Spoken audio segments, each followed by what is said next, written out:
Hola, buenas tardes. Mi nombre es Giselle González y soy estudiante de la Maestría de Estudios Políticos y Sociales en la Facultad de Estudios Internacionales y Políticas Públicas de la UAS. La gestión pública municipal del ordenamiento ecológico en Sinaloa, en específico de los municipios de Mazatlán, Escuinapa, Rosario y Navolato, que son los 4 municipios en Sinaloa que actualmente mantienen actividades en torno a este instrumento.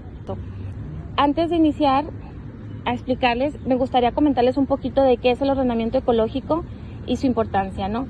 El ordenamiento ecológico es un instrumento de política ambiental y política y territorial que nos sirve para planificar y regular los usos de suelo del territorio y así como sus actividades productivas con el fin de proteger, preservar y conservar el medio ambiente y sus recursos y el aprovechamiento sustentable de sus recursos naturales. Este programa se desarrolla a través de un proyecto participativo en el cual intervienen los diferentes actores de la sociedad, que viene siendo el sector público, referente al sector gubernamental a nivel federal, estatal y local, pero también lo que viene siendo el sector social, organizaciones de la sociedad civil, ONGs, entre otros colectivos o asociaciones civiles. Y luego tenemos también el sector académico, además de los sectores productivos. Muy importante porque el sector productivo pues son los que realizan y los que hacen un mayor uso de los recursos naturales. Entonces, en sí son estos cuatro sectores que intervienen y que tienen que confluir, para llegar a acuerdos y ver reflejados en este instrumento lo que viene siendo la política ambiental, en este caso del municipio.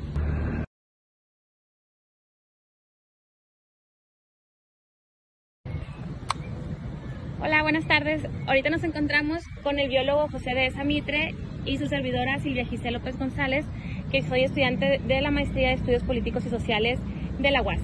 En estos momentos vamos a platicarles un poquito de lo que viene siendo el ordenamiento ecológico, su importancia y hablar sobre la experiencia que se tuvo en la consulta pública y la consulta indígena del Programa de Ordenamiento Ecológico Local del municipio de Escuinapa, que por sus siglas se conoce como el POELME. Este se desarrolló, lo que viene siendo, inició sus trabajos en el 2017, pero se retomaron ahora en el 2021 y el 2024. Entonces, primero que nada, pues, mucho gusto, biólogo, por aceptar esta entrevista. Muchas gracias. Platícame un poquito, de cuál es la importancia de lo que viene siendo el ordenamiento ecológico. Bueno, la importancia reside más que nada en que es una política de carácter territorial, ¿no? Y como una política de carácter territorial como tal,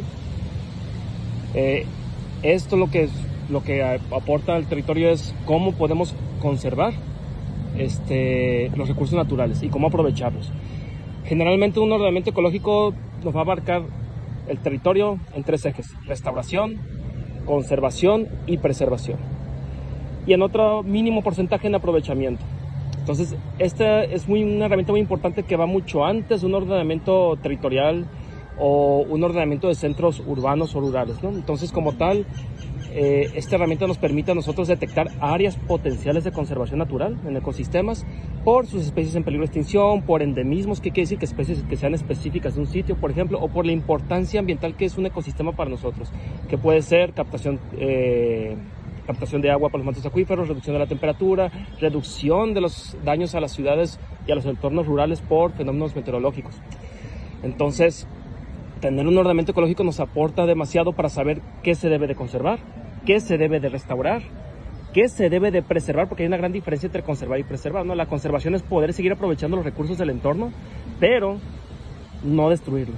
Y en preservación no los puedes ni aprovechar, es conservarlo como un área natural protegida, por así decirlo, para que pueda tener recursos para las futuras generaciones. Ok, retomando, platícame, ¿tú qué opinas respecto a la decisión de poder asignar cierto uso de suelo al territorio? ¿Por qué un uso de suelo y por qué no otro? ¿Y cuál es el proceso para llevar a cabo esas decisiones? Bueno, primordialmente, cuando tenemos un territorio, en el caso de Escuinapa, por ejemplo, todo territorio tiene un carácter de uso, ¿no? Ya sea ejidal, propiedad privada, área de conservación, si existe un área natural protegida, por ejemplo, y en usos económicos tenemos el de vivienda, el de salud, el de actividades primarias, secundarias, terciarias, industriales. Sin embargo, el ordenamiento ecológico tiene la tarea de decir, ¿saben qué? Las actividades primarias, secundarias, terciarias y los distintos usos de suelo de los cuales depende el ser humano para subsistir, alimentarse, desarrollarse, van a estar delimitados por la política que yo, ordenamiento ecológico, dictamine. Oye, pero yo tengo un terreno en el cual tenía predeterminado hacer ciertas actividades agrícolas o ganaderas. Sí, pero si el ordenamiento ecológico te dice que tu territorio es apto para conservación o para preservación, tienes que apegarte a esa política. Sin embargo, los propietarios de las tierras no siempre se ven afectados, porque se llegan a acuerdos con ellos mediante qué actividad.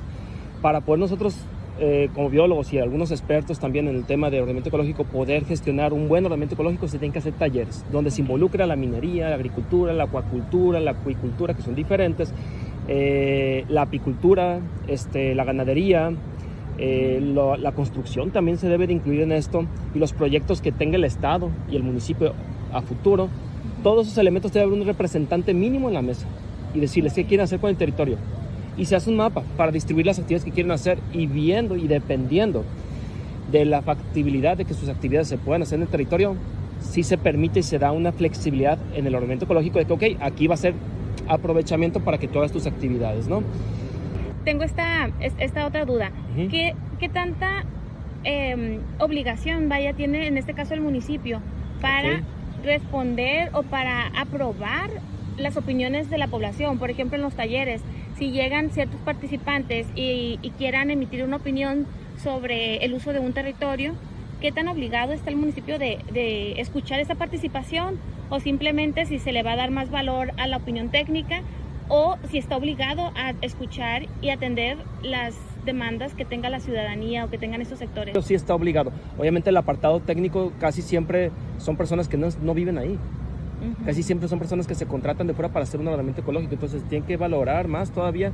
De hecho, los índices de valoración para poder hacer un análisis del territorio es cómo valoró la población distintos polígonos. También ese es un dato muy importante que se tiene que tomar en cuenta al momento de dosificar cómo se va a usar el territorio. Entonces, sí o sí, el municipio está obligado a escucharlos, a recibir sus opiniones y a verse reflejadas en el documento final antes de publicarlo. Ok. ¿Y qué riesgos consideras que podría haber en caso de que las autoridades responsables del ordenamiento decidan omitir esas opiniones? O sea, que digan, vamos a decir, ya tengan una opinión formada y que no escuchen a la población. Hay reglamentos con respecto al proceso y gestión del ordenamiento ecológico desde su impulso hasta su creación y publicación, y todo el proceso debe ir de la mano con la sociedad, academia, con todos. Entonces, si en algún momento se deja de fuera algún ente del sector social, académico o hasta a veces institucional, pudiera pasar que se desvalide el proyecto, que se desapruebe el proyecto por dejar de afuera una persona de un grupo. Por ejemplo, un grupo de pescadores que no se tomó en cuenta, ¿no?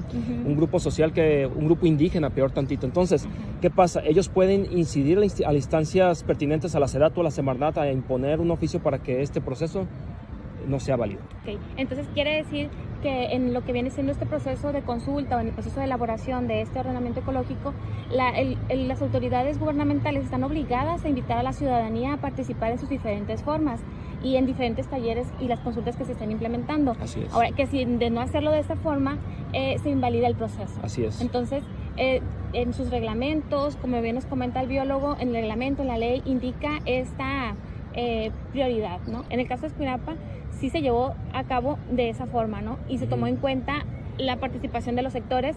Entonces, eso pues lo hizo que fuera un proceso válido y que pudiera llegar a su decreto, que es, bueno, viene siendo el único municipio que ha logrado concluir ese proceso en forma. Así es.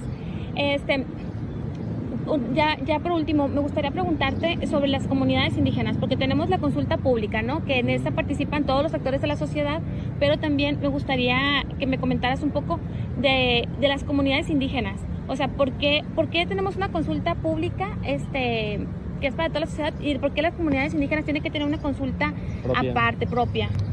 Resulta que los usos de suelo que tenemos tradicionalmente nosotros, como actividades primarias, secundarias y terciarias, son muy aparte de los usos tradicionales que tienen las comunidades indígenas. Entonces, las comunidades indígenas muchas veces dependen de la flora y fauna de una región, por ejemplo, desde hace miles de años, por eso son comunidades indígenas, y de tradiciones y culturas que no están vislumbradas a veces en las leyes ni en la sociedad en general. Entonces, es muy difícil segmentar el territorio en un mismo territorio, poner las actividades de un grupo indígena con las actividades primarias, secundarias, terciarias a las que estamos acostumbrados. Por eso las actividades de los grupos indígenas deben de tomarse como aparte, ¿no? Un taller aparte para poder tomarlos en cuenta. De otra forma, pudiera haber conflictos inmediatos que no se correlacionan al momento de los talleres, porque los territorios se van clasificando conforme a los usos que tienen económicos y conforme a los usos que tienen en suelo indígena o en donde habitan las personas de etnias nativas. Entonces, de esta manera se puede zonificar el territorio donde están los grupos indígenas con sus actividades y dejarlo como está, y las actividades que nosotros realizamos, zonificarlas de una manera que podamos preservar los recursos. No podemos como mezclar los usos de suelo con ellos. Ok, sí, porque tengo entendido que hay a nivel internacional algunos tratados donde hablan de los derechos de las comunidades indígenas, ¿no? Así es también. Sí, entonces, pues es bien importante que en el caso, por ejemplo, del municipio de Escuinapa, que tomó en cuenta estos instrumentos internacionales y estos derechos de las comunidades indígenas y realizó una consulta aparte. Ahora me gustaría platicarles un poquito de mi experiencia en este proceso de elaboración del POELME cuando yo fui funcionaria pública del gobierno del estado como jefa de ordenamiento ecológico. En ese tiempo, una de mis obligaciones o mis atribuciones era participar en el Comité de Ordenamiento Ecológico Local. En este comité participan diferentes, lo que vienen siendo todos los sectores de la sociedad que comentamos con anterioridad, del sector gubernamental, social, académico y de los sectores productivos. En este caso, como funcionaria pública, me tocó estar asesorando y darle seguimiento para que este proceso se llevara de la mejor manera, ¿no? Conforme a la normatividad.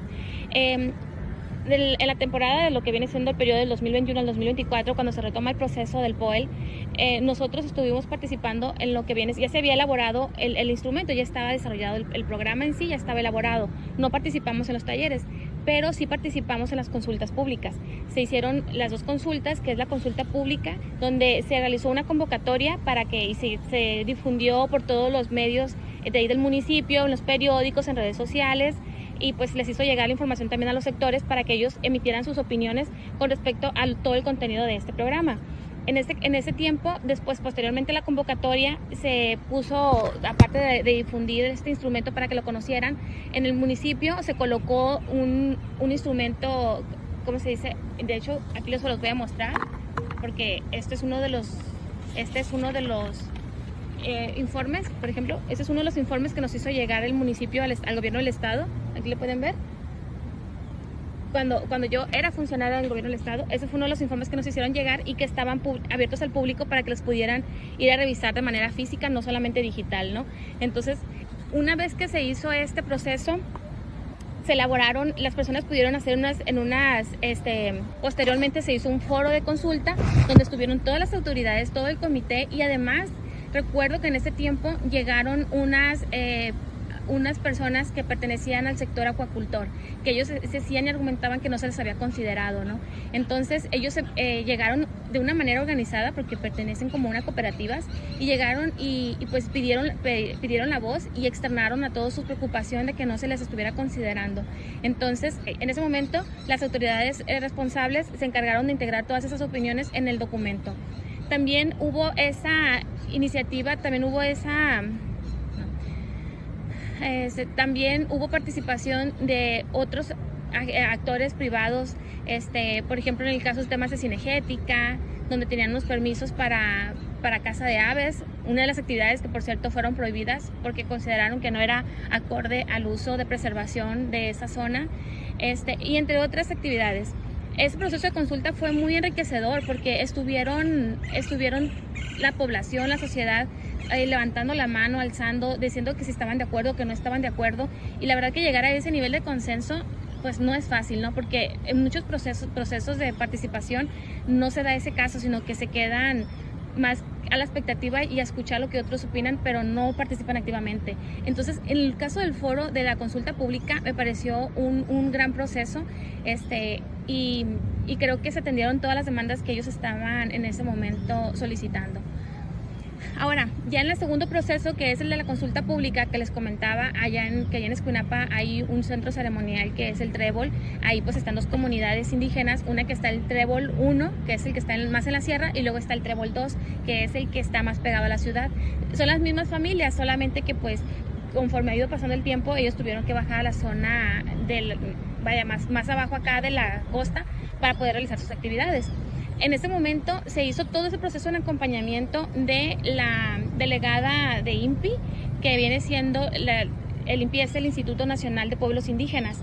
Entonces, resulta que para hacer la consulta indígena tiene que llevar a cabo todo un procedimiento, que tienen que hacer, por ejemplo, una consulta que sea acorde con un lenguaje más coloquial, que tenga, que de hecho que existan traductores, porque hay personas que no hablan el idioma, el español, entonces que nada más hablan en su idioma, y que fuera de manera lo menos técnico posible para que ellos puedan comprender el impacto que pudiera tener este proceso en su territorio, ¿no? En sus actividades. Entonces, en ese momento, pues igual participaron muy activamente, sobre todo las mujeres, fue algo que me llamó mucho la atención, estuvieron participando y ellas le dieron gran importancia a los factores culturales. Señalaron algunos sitios, por ejemplo en la sierra, sitios sagrados, donde ellos decían, bueno, es que ese lugar de ahí lo tenemos que conservar. Se hizo entonces, en ese entonces el consultor, el ingeniero Yuri, lo que él hizo fue ubicar, identificar, georreferenciar aquellos sitios de valor cultural también, para que ahí quede establecido que ahí no se va a poder modificar. Entonces, si en algún momento dado llegara una minera o llegara algún sector, alguna empresa a querer implementar ahí o querer desarrollar alguna actividad productiva, no sería imposible, ¿no? ¿Por qué? Porque ya está el ordenamiento ecológico que lo estaría prohibiendo. Entonces, pues ahí vemos manifestadas que esa información, por ejemplo, en este caso cultural, que desde el ámbito técnico a lo mejor no lo podríamos identificar y no hubiéramos sabido si no hubiéramos escuchado las voces de esta población. Entonces, esa fue una de las experiencias. Y la otra que también me llamó mucho la atención fue que hubo un caso de contaminación del río allí en Escuinapa, donde una de las mamás nos platica de que los niños empezaban a tener muchos problemas de la piel. Y se señalan que en una empresa de mangos, precisamente, ellos estaban tirando todos sus desechos al río. Entonces, este agua bajaba al río y llegaba a las comunidades y ellos tomaban agua de ahí o la hacían uso para sus actividades cotidianas, y eso es lo que les estaba afectando en la salud de sus hijos. Entonces, eso fue bien importante porque no se había hecho ninguna denuncia al respecto, y durante ese taller se tomaron esas denuncias, estaban las autoridades de Semarnat, de Cevides, y ellos asumieron estas demandas y se les dio seguimiento posteriormente al punto de que se les hizo una inspección y pues tuvo sus respectivas sanciones, ¿no? Entonces, por eso es importante que escuchemos a la ciudadanía. Ellos saben ellos tienen cosas que decir. Simplemente las autoridades, tanto gubernamentales en sí como todas las instituciones, tenemos que dar esa apertura para que ellos puedan expresarse, darle los mecanismos, ofrecerles esos mecanismos, esos instrumentos para que ellos puedan emitirlos. Entonces, una vez que ellos ven que sus demandas han sido atendidas, ellos empiezan a confiar más en las autoridades, y eso le da pie a que puedan seguir participando más. Porque precisamente una de las cuestiones por las cuales las personas no participan es porque a veces no consideran que se vayan a ser tomadas en cuenta sus solicitudes o sus demandas, y eso los desincentiva y genera apatía. Entonces, por eso es importante que desde las instituciones empiece a haber esa apertura y a considerar y tomar en cuenta y hacer realmente efectivas esas demandas. ¿Para qué? Para que pues las personas también sigan teniendo mayor confianza en las instituciones y en los procesos. Bueno, esta fue mi experiencia en lo que respecta al programa de ordenamiento ecológico local del municipio de Escuinapa y su relación con la participación ciudadana y la acción colectiva. Muchas gracias.